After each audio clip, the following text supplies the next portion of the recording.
উচ্চ আদালতে বিচারপতি নিয়োগে সুস্পষ্ট আইন বা নীতিমালা করার বিষয়ে সাংবিধানিক নির্দেশনা থাকলেও বাস্তবে তা উপেক্ষিত।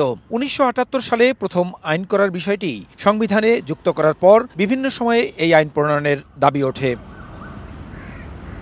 অবশেষে গত ৫ আগস্ট দেশে রাজনৈতিক পট পরিবর্তনের পর বিচারপতি নিয়োগ প্রক্রিয়ার বিষয়টি নতুন করে আলোচনায় আসে এবং অন্তর্বর্তী সরকার উচ্চ আদালতের বিচারপতি নিয়োগে আইন করার উদ্যোগ নেয়। বিচারপতি নিয়োগে সুপ্রিম জুডিশিয়াল অ্যাপয়েন্টমেন্ট কাউন্সিল গঠন করার জন্য গত ২৮ নভেম্বর সুপ্রিম কোর্ট থেকে আইন মন্ত্রণালয়ে প্রস্তাব পাঠানো হয়। সংগ্রহ করবেন।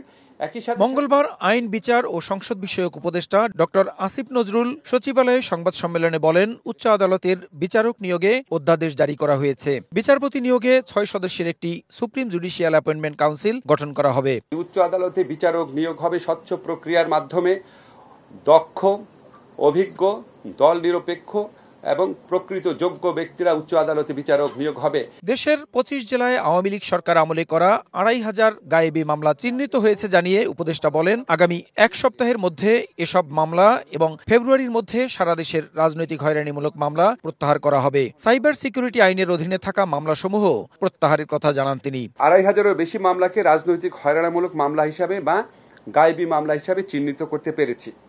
আগামী ৭ দিনের মধ্যে মামলাগুলো প্রত্যাহার করার উদ্যোগ নেওয়া হবে। জুলাই আগস্ট আন্দোলনকে কেন্দ্র করে গণহত্যার বিচার এবং আগামী নির্বাচন আয়োজন সাংঘর্ষিক বিষয় হবে না জানিয়ে আইন উপদেষ্টা বলেন, বিচার কাজের জন্য প্রয়োজনে দ্বিতীয় ট্রাইব্যুনাল গঠন করা হবে। ভারত শেখ হাসিনাকে ফেরত না দিলে বন্দী প্রত্যর্পণ চুক্তি লঙ্ঘন হবে বলেও জানান আইন উপদেষ্টা। ভারত যদি শেখ হাসিনাকে প্রত্যর্পণ না করে তাহলে এটা বাংলাদেশের সাথে ভারতের যে প্রত্যর্পণ চুক্তি সেটা সুস্পষ্ট লঙ্ঘন হবে।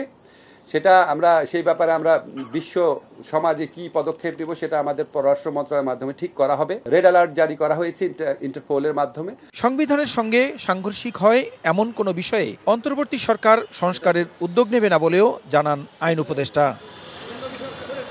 প্রসূন আশিস, সময় সংবাদ, ঢাকা।